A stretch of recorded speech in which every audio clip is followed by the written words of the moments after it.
tends to have ISO cost curves that look like that, where the price of labor over the price of capitals is something like 1 to 10 or something.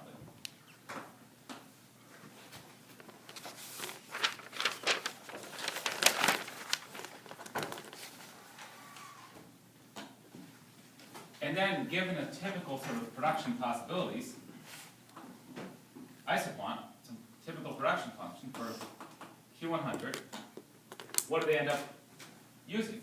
Lots of workers and very little capital.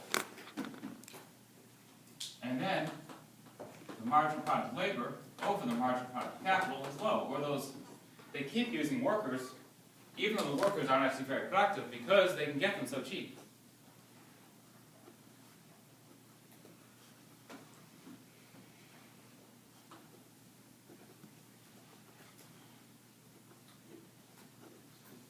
And some economists and people in development are concerned sometimes for some low-wage countries that they get caught in almost a poverty trap.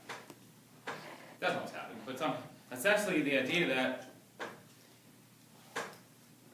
even though this firm could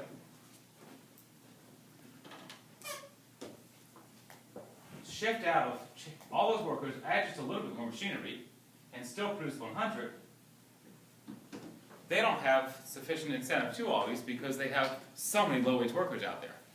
And so even though these workers aren't very productive, they can hire them so cheap, they don't bother to sort of do some of the capital. Part of the problem is they have just generally a shortage of capital sometimes. They can't get any capital.